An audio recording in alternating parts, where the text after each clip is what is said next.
જય કુખાર મેરડીમાં જેલમાં રહીને કર્યા શ્રી રામ નામ મંત્ર લેખ તે વાત ઉપર માતાજીએ શું કીધું આપણે આગળ વિડીયોમાં જોશું। જય કુખાર મેરડીમાં। મારું ગામ ગઢી, તાલુકો પ્રાંતિજ, જિલ્લો સાબરકાંઠાનો વતની છું। મારું નામ હેમંત કુમાર અમૃતલાલ પંડ્યા છે। મને આજીવન કારાવાસ પડેલી, જેમાં 23 વર્ષની સજા હતી મારી, અને મને જેલની અંદરથી 15 વર્ષની સજામાં મને 23 વર્ષની સજામાંથી બાદ કરીને મને બહાર કાઢ્યો આજે, અને મને એને એક નવું જીવન આપ્યું। અને અંદર રામમાળીની ચોપડીઓ અંદર આવી, અનેક પરિચયો થયા અને અનેક પ્રવચનો પણ સાંભળ્યા ત્યાં માતાજીના, અને અનેક વાર મેં વિડીયો ત્યાં આગળ પ્રસારિત કરી, અને મને નવું જીવનદાન એક આ જ રીતે મળ્યું। અને આ છેલ્લા બે મહિનાથી હું બહાર છું। પોલીસ પણ મારા પાછળ ઘણીવાર પૂછવા કે તમે સજામાંથી મુક્ત થઈ ગયા, કઈ રીતે થયા, શું થયું, એની માહિતી રોજે એ લોકો મારી જોડે માગવા માટે પણ આવું છે। અને છેલ્લી મારી 2 મહિનાની સજા બાકી હતી, રાજસ્થાન પોલીસ પણ લઈ ગયેલી, અને રાજસ્થાન પોલીસમાં માળી માતાને મેં અનેકવાર કગર્યો માં આશું, તે ત્યાંથી જેલર પોતે મને ઘરે મૂકવા આવેલો રાજસમંદથી, રાજસ્થાન જેલમાંથી, અને આજ માને મને આખું નવું જીવનદાન આપ્યું કે જે 23 વર્ષની સજા હતી એમાં મને કોઈ જીવવાની આશા નથી। મારો ઘર પરિવાર, ખેતી, ઘર બાર બધું વિછડી ગયેલું હતું। આમ છતાં બ્રાહ્મણ છતાં મને એક નવી જિંદગી આપી કે જે ખૂંખાર મેળીના હું જિંદગી પર મારે ચામડીના અંતર આત્માથી એ કરું, છતાં મારા માટે એ છે। અને જેલની અંદરથી મેં અરજીઓ અનેકવાર કરી, અનેકવાર પત્રો લખ્યા, જે હાઈકોર્ટ માનતો હતો જે મેરડી માતાનો, અને હાઈકોર્ટની અંદર જે સ્વીકારીને પણ મેરડી માતાએ મારી અરજી સ્વીકાર કરી, અને મને એક નવું જીવનદાન મારી મેરડી માતાએ આપ્યું છે। કઈ જેલમાં હતા તમે? અમદાવાદ સેન્ટ્રલ જેલની અંદર હતો। આ રામ નામની ચોપડીઓ અંદર આવી ખૂંખાર મેરડીમાંની, બરોબર, એટલે અહીંથી ત્યાં જેલમાં, જેલની અંદર। અને એના પછી બારેજા ગામના મનીષભાઈ, એમના જોડે મારા પરિચય, બારેજા ગામના, પછી એમના જોડે મારા વાતચીત થઈ, પછી એમને કીધું કે તમે માતાનું નામ ચાલુ રાખો અને તમને માતાજી 100% લઈ જશે। અને છેલ્લે કોર્ટ પણ છૂટી ગઈ હતી મારી જોડે। મેં અંદરથી જે મેરડીમાંની ચોપડી ઉપર જે મોબાઈલ નંબર આવ્યા ત્યાંથી મેં એનો કોન્ટેક કર્યો, અહીંયા સેવકોનો કુભાઈ બે સેવકના અહીંયા કોન્ટેક કર્યા। પછી એમને કીધું કે જે તમારી કાર્યવાહી ચાલુ કરો, માતાજી તમારી શ્રદ્ધા જરૂર પૂરી કરશે। સેન્ટ્રલ જેલમાં રહી રામ નામ જાપ કર્યા, હા। અને એમાં તમારે કઈ સજા થઈ હતી?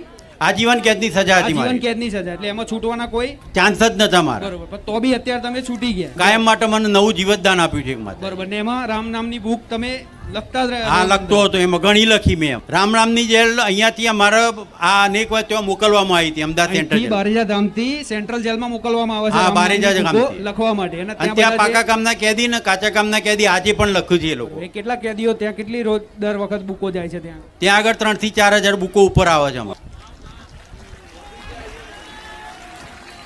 આ રામ નામની બુકની સેવા મારા દુનિયાને બતાવું નથી, પણ છતાંય આજે એ આયા છે એટલે હું કહીશ કે આ રામ નામની બુકની જે સેવા થાય છે મારા ધામમાંથી, જે વિતરણ થાય છે બુકનું, આ ચોપડીનું, રામ નામ લેખનનું, એ મારા ધામમાંથી તો મારા ભાવિક ભક્તોને દર રવિવાર મળે છે। પણ મેરડી માતાએ, મેં રોમવારી મેરડીએ છેક સેન્ટ્રલ જેલ સુધી અંદર કેદીઓને લખવા માટે મેરડીએ મોકલ્યું અંદર। કેટલી વખત ચોપડી અંદર આવી? કેટલી વારમાં છેલ્લા 7-8 મહિનાથી રેગ્યુલર ચોપડીઓ આવે છે, રેગ્યુલર આવે છે। કેટલા કેદીઓ અંદર રામ નામ લખે છે? ત્યાં આગળ લગભગ 2-3-4 હજાર કેદી અંદર લખે છે કાયમ માટે। કેટલા કેદીઓ? 3 થી 4 હજાર કેદી અંદર લખે, 3 થી 4 હજાર કેદીઓ રામ નામ લખે છે સેન્ટ્રલ જેલની અંદર। અને ત્યાં જાતિ કે જ્ઞાતિનો કોઈ ભેદભાવ વગર આ લોકો ત્યાં લખે છે અંદર। એ પછી તમારા જોડે બીજા કેટલા કેદીઓ છૂટ્યા કે આ રીતે? જે મારા પછી તો લગભગ 100-150 કેદી છૂટી ગયા, રામ નામ જાપ કરતા હતા, માતાજી જામ કરતા આ લોકો છૂટ્યા, કે જેની કોઈ આશા જ નથી। એ લોકોને માતાએ નવા જીવનદાન આપ્યા છે આજીવન સજામાંથી। આના માટેની સેવા મારી જ્યાં સુધી પહોંચાડવાની છે ત્યાં સુધી હું પહોંચાડીશ, કેમ કે રામ નામ રૂપી ધનથી મોટું ધન જગતમાં કોઈ નથી। આ રામ નામ રૂપી જે ધન છે, હું મેરડી એનું આપું છું, દાન કરું છું, તમને એવું સમજી લેજો। આ રામ નામ રૂપી ધન આપું છું, અને જેણે આ રામ નામ રૂપી ધનને કદાચ હાચવી રાખ્યું ને, જેમ પોતાનું એક ધન હાચવતા હોય, પૈસા હાચવતા હોય, એવી રીતે આ રામ નામ રૂપી ધનને જેણે હાચવી અને એક અક્ષરથી લખી અને કદાચ મને અર્પણ કર્યા ને, એની પેઢી કદાચ જો આનંદમય, ભક્તિમય અને સુખમય ના કરી દો, પેઢી ના તારી નાખો તો રોમવારી મેલડી નહીં।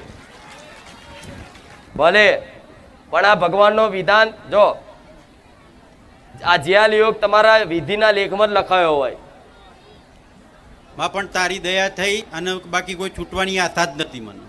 ઘણા પ્રયત્નો હાઈકોર્ટમાં કરે પણ હાઈકોર્ટે બી ના મંજૂર કરે. અંદરથી પત્ર લખતા બારેજા ધામમાં કે ફલાણું શું નામ તમારું? હેમંતકુમાર અમૃતલાલ પંડ્યા. પંડ્યા, હું આટલા વર્ષથી મારી આ સજા કાપું છું, આટલા વર્ષથી આ જેલમાં, મારી કૃપા કરજો. તો મારી ચોપડીઓ જે ટાઈમે અંદર જઈ ત્યારે એમનો વિશ્વાસ આવ્યો કે ચોપડી નહીં પણ રોમબારી મેલડી આવી અંદર. આઈ માં હાજર છે, આજે બી હાજર છે. અને ચોપડીની તો વાત જુદી છે. દરેક કેદીઓએ મારો પ્રસાદ ખાધો. ખરો માં પ્રસાદ તો એટલો વેચેલો પણ ખૂટ્યો નતો, પણ ઉપરથી વધેલો કે જે સાહેબોના ઘરે જતા પણ વધેલો. કેટલા માણસની ને કઈ રીતે પ્રસાદી થઈ હતી? હા, 5,500 કાચા પાકા 5,500 કેદી ટોટલ. કેટલા સમય પહેલા? લગભગ 3 મહિના થયા, વધારે સમય પહેલા બારેજા ધામ તરફથી લાડુ આયેલા ચોખ્ખા ઘીના. સેન્ટ્રલ જેલના બધા કેદીઓ સ્ટાફ અનેક બધાના આયેલો, બધાના આપેલો ત્યાં. તમે ખાધો તો પ્રસાદ? હા, ખાધો માં એના પ્રતાપે તો આજે અહીંયા આવ્યો છું. એ પ્રસાદીના પ્રતાપે જ અહીંયા. વિચારો કે અંદર જે બેઠેલા કેદીઓ છે,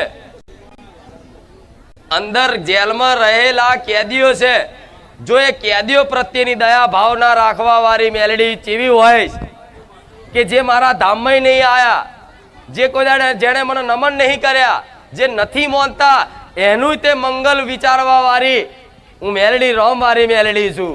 અને આ બાબત એમાં અનેક શ્રદ્ધાઓ રાખી પણ કોઈ ના ફળી, પણ આ શ્રદ્ધા મન ફળેલી.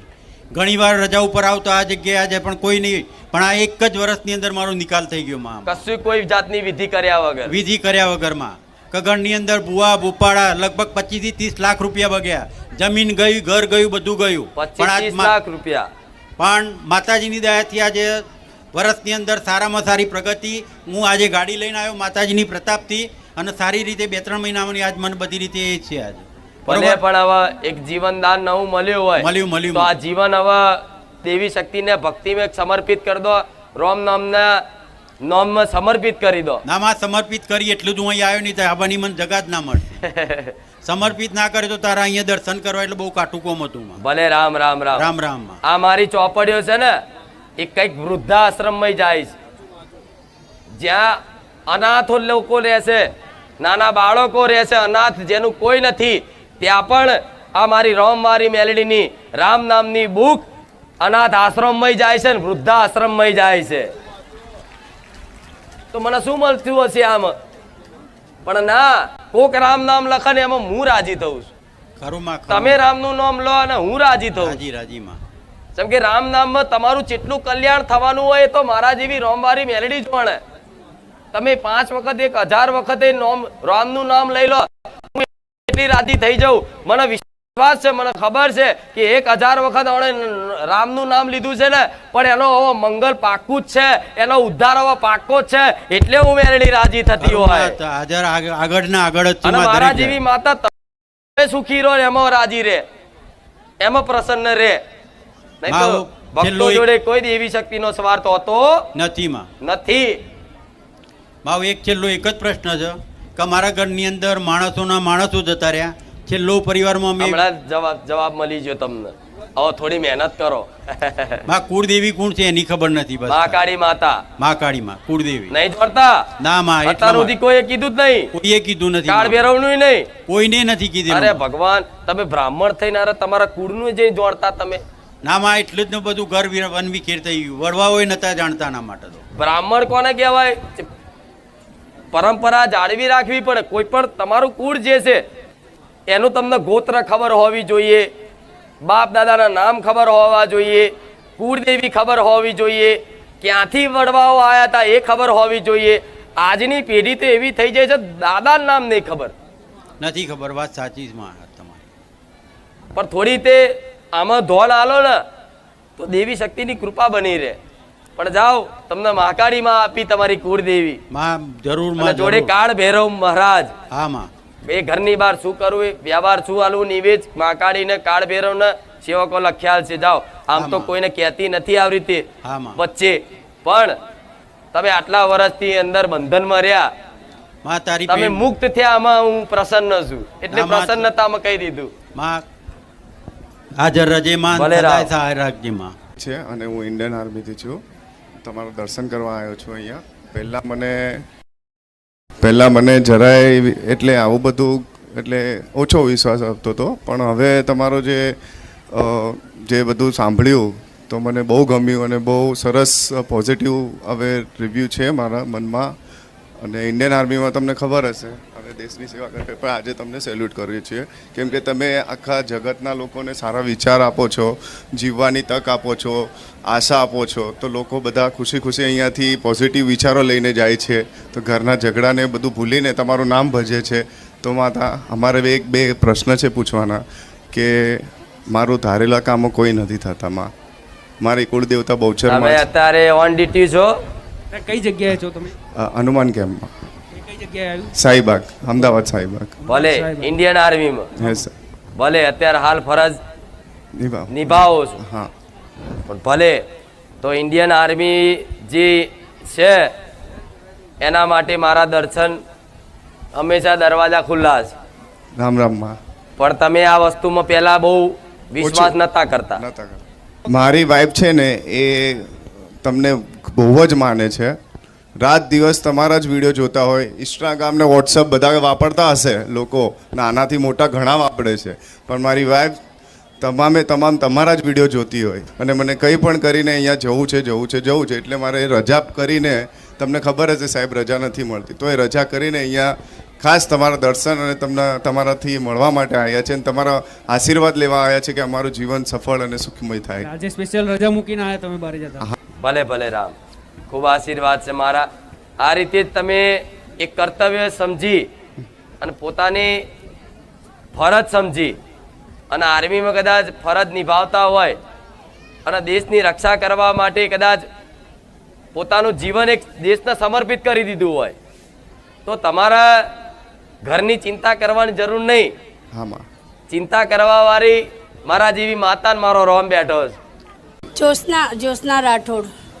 પછી મને કોઈએ કીધું કે તું આ મંદિરે જા, તારે ડૉક્ટર જોડે જવાની જરૂર નથી. તો મને 3 લાખ રૂપિયાનું કીધું હતું, પણ હું ડરી ગઈ, હું ક્યાંથી લાવીશ. પણ હું જ્યારે એ બેને મને કીધું ને કે તું માના મંદિરે જઈને 5 રવિવાર ભરીશ ને તો તારું બધું સારું થઈ જશે. કોને તકલીફ હતી ને શું તકલીફ હતી? ડૉક્ટરે છોકરાને હાર્ટની પ્રોબ્લેમ હતી. તમારા દીકરાને હૃદયની તકલીફ હતી? હા, તો ડૉક્ટરે કીધું કે એનું ઓપરેશન કરવું પડશે. તો મેં એક વાત કરતી હતી તો બાજુના એક બેન હતા, એ તમારા અહીંયા મંદિરે આવીને ગયા. તો મને કે તો તને કશું જ નથી કરવું, તું ત્યાં માતાજીના મંદિરે જા, તારું બધું સારું થઈ જશે. તો આજે મને રિપોર્ટ લઈને કાલે ડૉક્ટર જોડે જવાનું હતું. ડૉક્ટરે ઓપરેશન પણ કેન્સલ કરી નાખ્યું, ગોળી પણ કેન્સલ કરી નાખી અને અત્યારે મારો બાબો બહુ સારો થઈ ગયો.